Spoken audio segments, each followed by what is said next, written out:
Good morning. We got blue skies. Sun is out, blue skies now.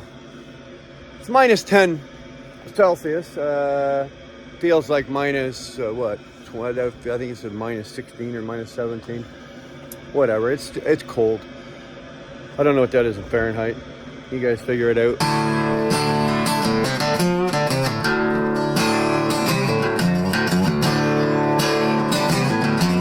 I've been driving down this old road for so long I don't know when. If I could go back in time, you know I'd do it all again.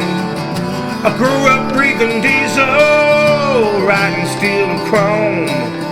I worked damn hard to get where I'm at, and I did it on my own. Cause I'm a wheelburner. The cold snap seems to be here, and it's nationwide, Canada, US. We're all dealing with it. So you guys, when you're doing your pre-trip in the morning, that's just my bunk heater and engine heater. We open our hoods. You all open your hoods anyway. And you know, you're out there and it's cold and whatnot, and you do a quick look, make sure nothing's leaking, look on the ground, all that kind of stuff, make sure everything's good. But this is what I want you to do. Today's the beginning of a new week. Like, I'm going to be going to work shortly. So this is what I'm doing. Now, my truck is a 2020, okay? It was built in the last quarter of 2019, but it didn't go into service until the end of February 2021. So this truck has seen, technically, I guess, this will be its fourth winter or 3.5 winters, however way you want to look at that. So a lot of the stuff on this truck is still original, has not been moved or has not been changed. So some of these items that I'm going to point out, I want you guys to look at. This is important, okay? Because once you get into the minus temperatures, it's cold. Now, if it says minus 11 feels like minus 16, forget the minus 16. The feels like minus 16 is for the people, okay? Your equipment doesn't feel the minus 16. It only feels the minus 10. But there are some things, like I said, some things on this truck I am going to show you guys. I want you guys to look at. Because once you get down into the minus 15, 16, 20, 25, I know friends of mine were out in minus 30. You guys had minus 30 in some states. That's cold. And I mean, this equipment is built for it, but I'd rather you look at it and check it and know that it's good rather than get out on the highway or get out on the road and have a problem. Next thing you know, you got a service call. So let's go take a look at this. Ooh. Okay, so every morning, right, you're supposed to crack your hood. You're supposed to. Come on, guys. I know not all of you do it, but you should. And these are a couple of things I just want you to look at. When you get into the minus 15, 20, 25, 30, whatever. In my opinion, once you get past minus 20, who cares what the number is? It's freaking cold.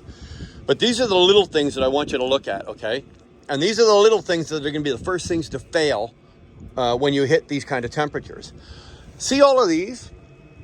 See that hose? See that hose? Well, these are for my AC, so I'm not overly concerned about them, but I really don't want them leaking, breaking, or anything like that. There's another one back here. All of these are made of rubber or some kind of neoprene. Now, like I said, this is the fourth winter. I've never replaced this.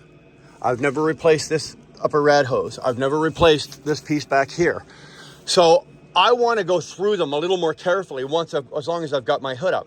I also want you guys to check this, okay? These here, see these type clamps here, are world famous for snapping once they're cold. Now this one's okay. These ones are a little more heavy duty, obviously. But I want you to just go around and give them all just a little flick. This one back here, right? Give them all a little flick. If anyone you can get your hand on, flick it, move it. These little clamps are worth $1. And that's about all they're good for. They're the first ones to snap. They're usually like when they get cold, and they're the ones to let go. I do not want that clamp to let go on that upper rat hose. I really don't. I don't want that one to let go. I don't want that one to let go. I certainly don't want any of these to let go, right? Coming off the air charge, air to air. Anything back here, like this is off the back of the turbo, right? Any of those I don't want. But before we do, while you're doing that, what I want you to do is grab all your hoses. Like I said, these are rubber or neoprene, right? So the colder they get, the stiffer they're going to get. And the stiffer they're going to get, you know, they're going to crack. Eventually, you got to remember, this thing's going to go from hot to cold. Hot to cold. It's going to expand and shrink, expand and shrink. And it's only got, every hose in here only has a certain amount of, you know, expanding and shrinkage. They've all got a lifespan. So it's your job to check that. And when you see that one's getting close, replace it. Don't wait for it to blow, replace it. So we're just checking all these, like, just if you can. Actually, I should have actually just given it a quick spray, but unfortunately, I'm not doing that with just one hand and then messing with the camera. But still, put your hands on them, give them a squeeze, check them, look for any kind of seepage, any kind of leakage, anything like that. Make sure it's not weeping. Clamps are good, right? Again, these are AC, so I'm not overly concerned, but I still don't want to have to deal with them. These are all good. Check that. Like, make sure, like, look at these. Make sure that there's nothing. Look all the way around. You know, make sure there's nothing cracked. Up and around and over. A pinprick in that you're gonna, first of all, you'll probably hear a slight whistling. Even a pinprick, and you will lose horsepower. In either of these, right here. Horsepower. You will lose. So I want you to check that. Another thing, and I am terrible at this for this week, as you can see. Look at this truck.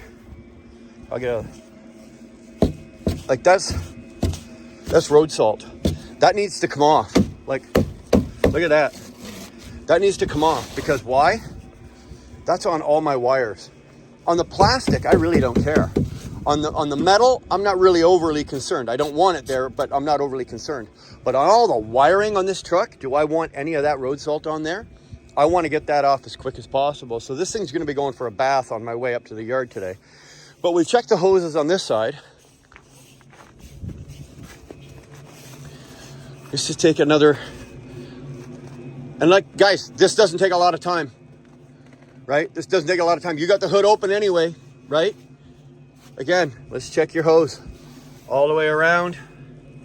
We good? We're good. Let's reach in. Check this one. Check your clamps. Make sure none of these clamps are moving, man. And on this side of the motor, as you can see, there's more hoses. So I got way more clamps. Clamp, clamp, clamp here, clamp here. I don't want a problem with this when it's minus 40 out and I'm on the side of the road and I can't run my truck for heat. I do not want to be dealing with this. So off the bottom of the coolant reservoir, another one, clamp. And these ones here are even the cheaper ones. I don't know if I'll show you that clamp. See these ones here? They're even the cheaper ones. I hate these things. Actually, I must have missed this one, because most of the time when I get a truck, I go around to take all these off and put the other ones on. I missed that one. Shame on me. I missed two, because I missed it there as well. Damn! But here, clamp, hoses, hoses. Check your coolant reservoir. Mine's made of plastic. Plastic cracks. Check them all. Anything that's plastic, there we go. Any hoses. Power, this one's off the power. Look at this, look at this, right broad daylight. How do I miss it? Okay, we're replacing that one too. Look at that. Down here, give that a little clean. Nothing's leaking. We're good. And again, look at this, eh? Shame on me. Shame on me. This thing needs to go for a bath. We got to get this taken care of. So that's what I want you to do today. All your lines, excuse me, all your lines, all your neoprene rubber lines, anything plastic, I want you to touch, I want you to grab. I don't mean I want you to like grab it and try to rip it out. No, but check it. Put your hands on it, feel it, give it a squeeze. Like, give that a squeeze. Okay, I want you to check all of these. The last thing I want to hear is that one of you guys is sitting out on I-80, and again, it's minus 40 out. You can't run your truck, and your bunk heater can't keep up, and you're freezing your ass off. So that's the plan for today. That's your assignment for today, guys. And I'm just I'm talking away here, but I'm looking at other shit as well, just to make sure we're all good here. So I just had all of those replaced. So we're in good shape. I just want to make sure I'm not leaking anything. They were just done 5 or 6 days ago. So no, we're all in good shape. Nothing's leaking. I love this motor. This Detroit motor is a great motor, especially in the wintertime. So I'm a happy guy. There you go, boys and girls. Ladies and gentlemen, children of all ages, check your damn hoses. These things here, I've got a spare one of these. I've got a spare one of those. I carry these in my truck. When I went up on the ice road last year, I went and bought extras for all these hoses. That way I didn't have to, if anything happened while I was up there, and I've still got them. I've not had to use them, luckily for me, but I've still got them. It's not a bad idea, guys. Go grab, go into Freightliner, get the part number. They're not cheap, but they're not overly expensive, right? Buy that hose. I couldn't tell you how much I paid for that. I can't remember. But all the hoses, all the big hoses on this truck, I've got all the extras in my boot box on the passenger side. So that's another good idea that somebody gave me, and I went, yeah, absolutely. So why would I put that off? So anyway, with that, guys, you know what? There you go. This one's pretty quick and easy, and this one's actually a cheap one. This one, a couple of minutes. This is taking what, 10 minutes?